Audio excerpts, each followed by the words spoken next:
আমি আর আমার দু চোখ কখনো জলে ভেজাব না, এ ব্যথায় আমারই খাপ চাই না लेकिन ये साला कर क्या रहा है यहाँ पे? ও চাচা আপনি দেখতে বুড়ো বয়সে মনের হরিষি গান গাচ্ছেন, আবার দেখতেছি কানে দুই সিগারেট।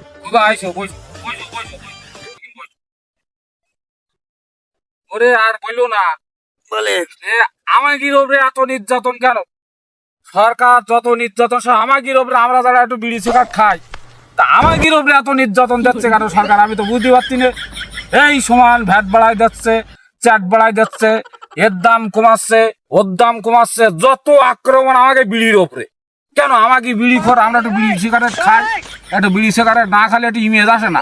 আমাগির ওপরে এত নির্যাতন কেন? এই বিড়ি খাচ্ছেন কত বছর ধরে? খোকা আমার বিড়ির বয়স বুঝাও, মানে বিড়ির বয়স মানে আমার বিড়ি খাওয়ার বয়স চলতিছে মনে করো এই 10 বছর বয়স হতে আমি বিড়ি খাওয়া শুরু করি।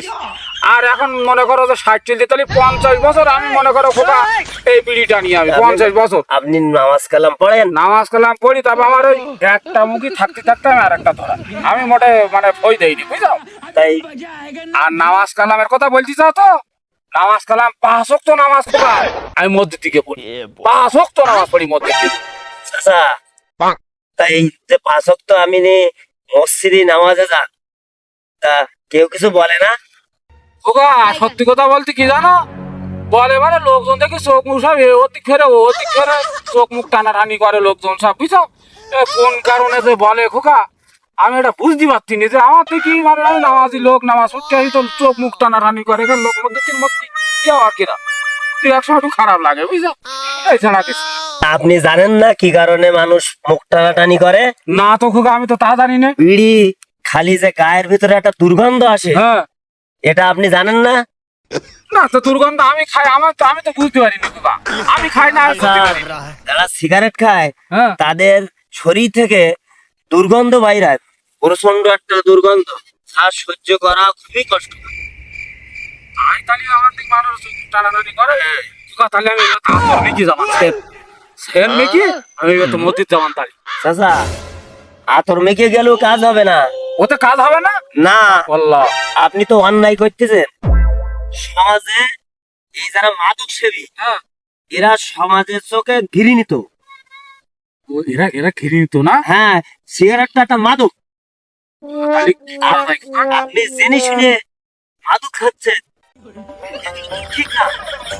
না তো আমি আরো মনে করলাম যে সরকার আমাকে জুলুম নির্যাতন করছে, মনে করলাম বিড়ি সিগারেটের দাম বাড়াই যাচ্ছে, 40 দাম একটু বেরিয়ে যাক, কিন্তু সিগারেটের দাম একটু কমাই যাক, আমি আরো তাই মনে করছি। আর তো তা আপনি মনে করলে তো হবে না।